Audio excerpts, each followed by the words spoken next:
Hey guys, welcome in where tonight our fireside chat is going to be on the shifting social roles of women that occurred in the era of good feelings, much in part due to the Industrial Revolution, or the first Industrial Revolution, I should say.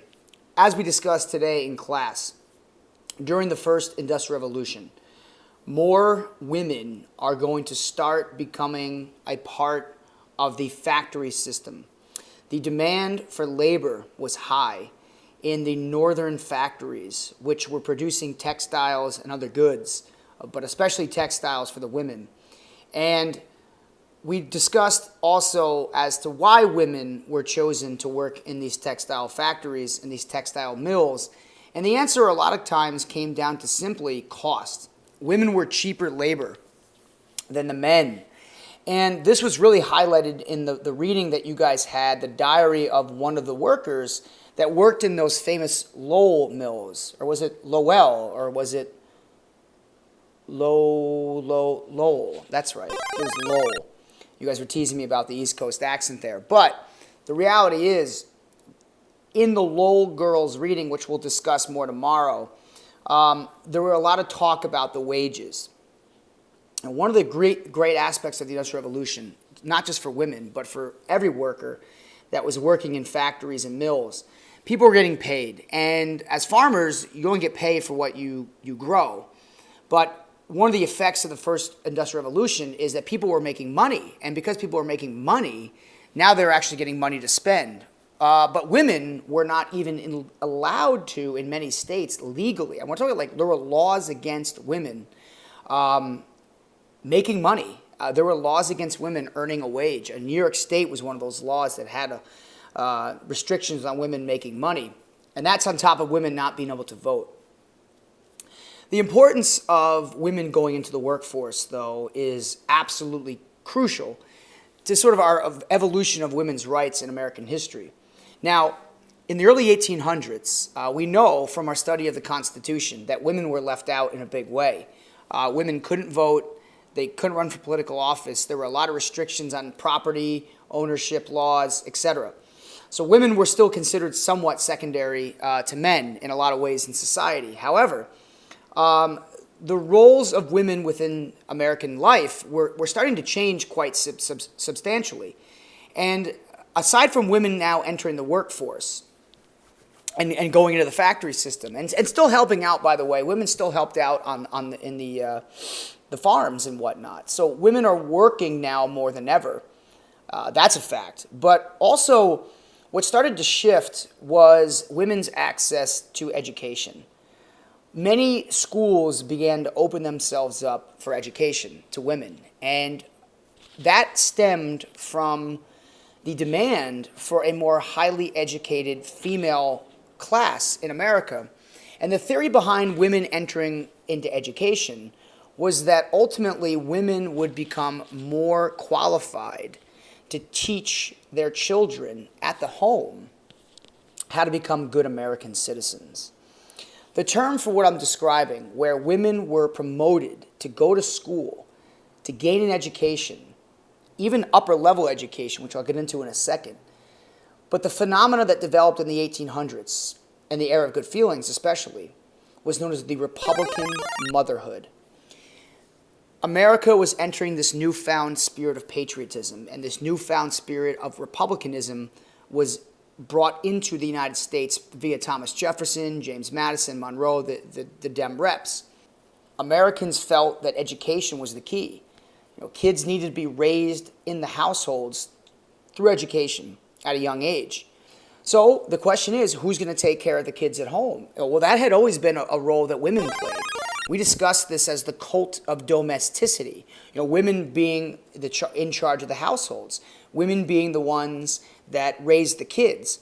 Well, that was still true in the 1800s in the era of good feelings. Moving forward, that was still true. Women weren't all of a sudden not in charge of the households.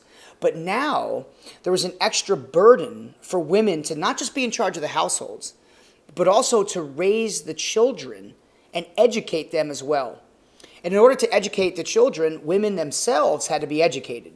So more girls began to be encouraged to go to school.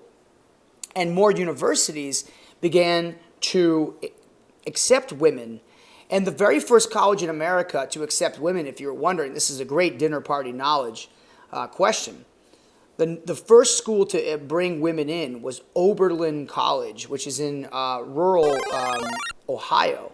In fact, I have a little bit of a tie to Oberlin College. I didn't attend there, but one of my really good buddies that I used to work with at ESPN, who's now a lawyer in Atlanta, he attended Oberlin, where he was actually one of their all-time best basketball players. If you want to Google his name, by the way, a little shout out to my former friend, Quentin Spencer.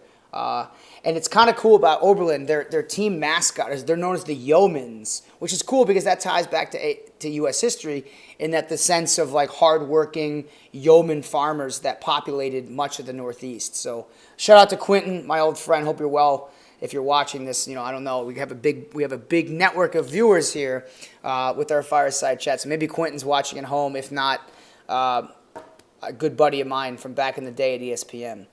So Oberlin is the first college that accepts women, and down the road, more and more women are going to go to school and become educated.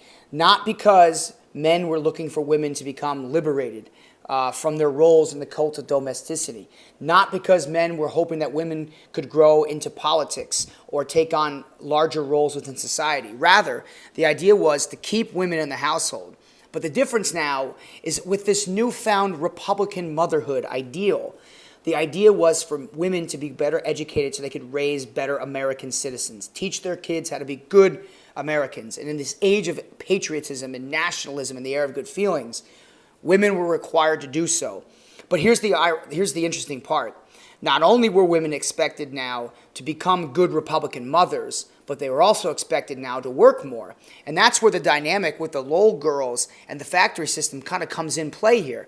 Women are now further expected to have even more duties aside from running the household. They have to take care of the kids while educating the kids and while working and earning a wage that ultimately they couldn't even keep for themselves. Most states, as I mentioned, restricted women from even earning a wage. So how about that? There's the expectation that women are Republican mothers, head of the household, the domestic household, and they have to be contributing to the wealth of the country, or the wealth of the family by earning a wage and kicking that back to the father, their brother, their uncle, whoever, their husband. Women had an awesome amount of responsibility, and yet they still sadly couldn't vote. They still sadly couldn't even own property in certain states.